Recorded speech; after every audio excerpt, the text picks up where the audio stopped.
Sud Radio Média, l'invité du jour. L'invité du jour, c'est Karine Valentin. Elle est journaliste spécialiste du vin à la Revue des Vins de France. Vous êtes également viticultrice. On dit viticultrice, vigneronne Viticultrice, vigneronne, c'est pareil. Et votre domaine, c'est le domaine des Garcimères, c'est ça ? Garcinière, je vais mal écrit. Vin rosé, donc le comparatif, on va en parler dans un instant, c'est à retrouver sur le site de la Revue des Vins de France. Alors je vous conseille vraiment de lire, d'aller si vous aimez le vin, c'est extrêmement bien fait cette revue. Et vous avez dans la jungle des labels verts, j'ai trouvé ça passionnant, tous les labels maintenant, la biodynamique, agriculture biologique, on n'y comprend rien, là c'est très bien expliqué. Il y a un comparatif dans le numéro qui est toujours en kiosque sur les plus grands blancs de Méditerranée. Et puis également, ça m'a intéressé tout un article sur les nazis et le vin avec un livre qui relance la polémique. Donc les rosés, moi c'est ce qui m'a interpellé, c'est quand même le vin de l'été, à savoir est-ce qu'il y a des bons rosés, est-ce qu'il y a des mauvais rosés ou est-ce que ça a toujours un peu le même goût. Je pense que je vais vous faire hurler en disant ça. En tout cas, ce qui a interpellé dans cet article, c'est qu'il y a des vins de Bordeaux, des vins de rosé de Bordeaux qui sont en très bonne position face aux rosés de Provence. Oui, en fait, il n'y a pas vraiment de polémique. Effectivement, à votre question, est-ce que le vin, est-ce qu'il y a des bons ? Mais oui, aujourd'hui, le rosé est devenu un vrai segment à part entière. On a parlé de mode. Or, ça n'est pas du tout une mode. Si ça avait été une mode, ça aurait disparu comme toutes les modes. Aujourd'hui, le rosé est un segment à part entière avec des petits vins, des vins moyens, marketés et des grands vins.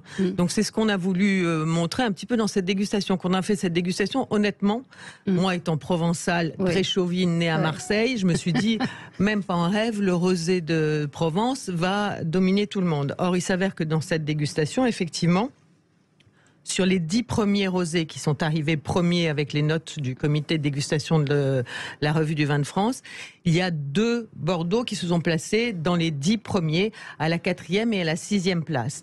Ce qui nous a surpris effectivement, surtout au niveau des notes, mais ce qui est terrible, c'est que le problème, c'est que Var Matin, le journal local, s'est emparé de cet article, de cette dégustation, et a titré « Bordeaux bat la Provence sur son terrain ». Or c'est faux, puisque les 3 premiers sont quand même des vins de Provence. Des vins de Provence, des rosés de Provence.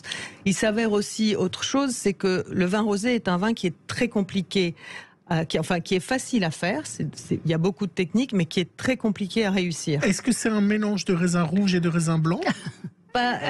Oui et non. C'est le seul vin avec le champagne rosé qui peut avoir des raisins blancs, mais il faut mélanger les raisins blancs à l'arrivée à la vendange. Donc il peut y avoir un certain pourcentage, jusqu'à 20% de raisins blancs dans un rosé.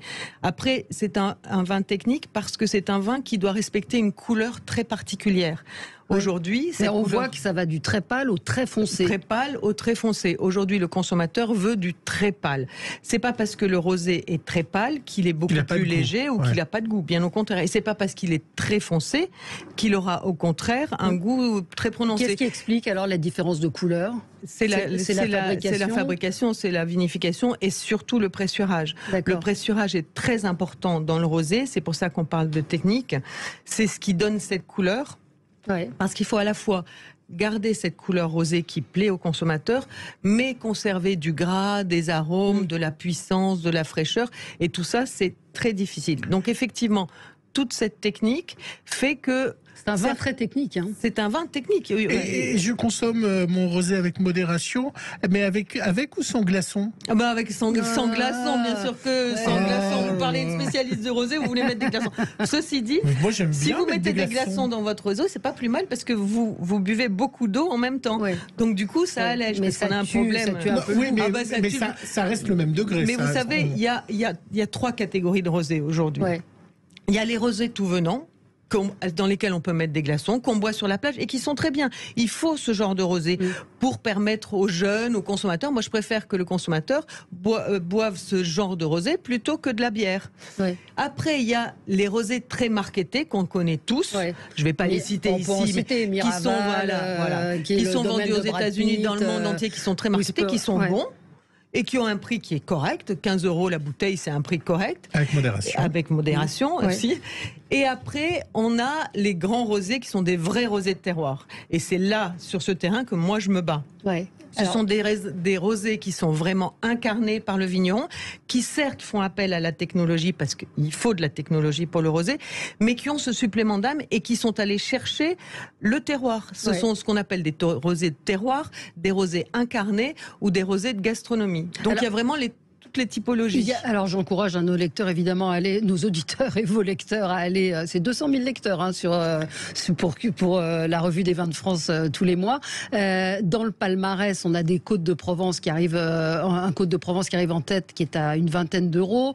Et puis le premier Bordeaux, en fait, il est à 5,70 €. Oui. Comment vous expliquez cette différence de prix? Je remarque que les Bordeaux sont moins chers en fait. Souvent. Le Bordeaux sont moins chers parce que d'abord Bordeaux, c'est pas leur nous, c'est pas la Provence, c'est notre ADN. On vit sur le rosé, c'est notre truc. Bordeaux, ils ont leur classification 1855, ils ont leurs appellations, ils ont d'autres choses.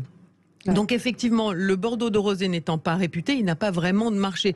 Nous, on a un vrai marché en France et à l'export. C'est pour ça, c'est ce qui motive la différence de prix. Nous, on n'a que ça, on n'a que notre rosé, donc il faut qu'on le vende. On n'a pas, par exemple, on parlait de la grêle et des problèmes climatiques. Nous, on n'a pas de stock en Provence. Donc si jamais on grêle ou on gèle, on est très très mal. Valérie, on peut rappeler que pour les amateurs de vin, chaque samedi et dimanche à 13h, il y a Invino sur Sud Radio avec Alain Marty. Donc pour les passionnés de vin, on va revenir aussi aux médias pour la revue des vins de France. Qui achète la revue des vins de France? Est-ce que c'est que des vignerons et des passionnés de vin? Mais si vous êtes 200 000... 40 000 exemplaires tous les mois. Et derrière une autre question, quelle est la part des femmes qui achètent votre revue? Alors la part des femmes est en train d'augmenter et ça c'est bien, c'est intéressant, même si c'est compliqué. Mais et ça on s'aperçoit que de plus en plus de femmes s'intéressent au vin et elles s'intéressent par la base et elles veulent vraiment connaître, savoir ce qu'elles boivent. Les femmes ne boivent pas comme ça sans savoir. Donc nous, justement, on les éduque et on a le lectorat féminin qui augmente. Après, quel est le lectorat de la revue? Il y a énormément de passionnés, d'amateurs de vin. Bon, il faut pas se leurrer, c'est vraiment quelque chose qui est réservé aux amateurs, mais on s'aperçoit que de plus en plus, et justement par des sujets comme les rosés, on attire des néos, des jeunes, et surtout des jeunes qui ont envie de s'intéresser de plus en plus au vin et qui ont envie de comprendre comment ça marche. Boire mieux, boire moins et mieux. Moins et mieux. De toute façon, aujourd'hui, on est dans cette culture-là. On boit moins et je vais vous poser une autre question aux médias. Est-ce que les stars savent faire du vin? On sait que les stars ont beaucoup de vignobles, comme on a parlé avec Valérie de Brad Pitt, mais on sait que beaucoup de stars ont investi du vin. Font-ils du bon vin? José Garcia a fait un rosé, je crois aussi. Comme toutes les stars, elles savent avant tout très bien s'entourer. C'est pour ça qu'elles sont stars. Donc dans le vin aussi, il y a toujours un homme du métier ou un homme de l'art qui est derrière la star pour faire le vin. Mais est-ce que c'est des bons vins? Le bon de José Garcia ou oui, c'est des très bons vins. Miraval, c'est un bon vin. Et qui y a derrière Miraval? Il y a la famille Perrin. Il y a la famille qui sait faire du vin. Perrin, c'est Châteauneuf, c'est Beaucastel. Mais il faut parler aussi du marketing. Il y a des gros groupes qui ont des vignobles et vous payez tout le marketing autour et toute la publicité. Nous aussi, on reçoit du bon vin. Stéphane a une question intéressante. Est-ce que la critique d'un vin est subjective? Comment est-ce qu'on peut être sûr d'un avis ou d'un critique, d'un dégustateur? D'abord, on fait beaucoup de dégustations à l'aveugle. Oui, c'est ça. Donc, faut expliquer que... donc là, par exemple, la dégustation des rosés, elle était à l'aveugle. Et pourquoi, effectivement... Vous êtes tous d'accord ou pas? Non, on n'est pas toujours d'accord. Après, il y a une part personnelle. Quand on déguste... on n'est pas tous les mêmes face à la dégustation. On a un passé, on a une histoire, on a une journée qui est pas la même, on a une sensibilité qui est différente. Le rosé étant un vin très difficile à déguster, c'est compliqué.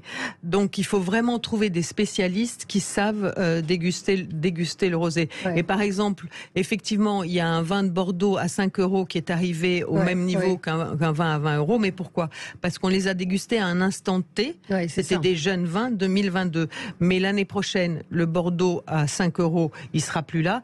Tandis que le Bandol à 20 €, il sera encore bien meilleur. Est-ce qu'on voit une descente vertigineuse l'hiver des consommations du rosé? rosé. Oui, c'est bien le problème de la consommation. Ça veut dire qu'il y a une vraie saisonnalité de ce vin-là. Il y a une vraie saisonnalité et qu'on a nous suscité et on est les premiers fautifs en Provence parce qu'on a abreuvé les touristes et les vacanciers de notre rosé.